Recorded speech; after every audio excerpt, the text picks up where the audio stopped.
What's up with E.G or I.E? There are 4 important things to clear up regarding these two.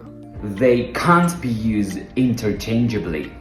You should never add etc. after either one of them. They don't need to be in capital letter. You should put a comma after E.G and I.E. Let's start with some examples with E.G. Meaning, for example, Mike makes his burgers with plenty of ingredients. E.g. pickles, tomatoes, lettuce, and cheese.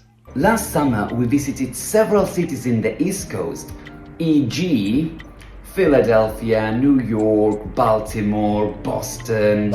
Now let's pay attention to I.E., which means in other words, or that is, we found Tom working on his essay at his favorite place, i.e. the local cafe.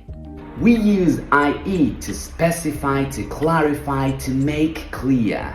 We do not use it to make a list of examples. E.g. and I.E. both are from Latin.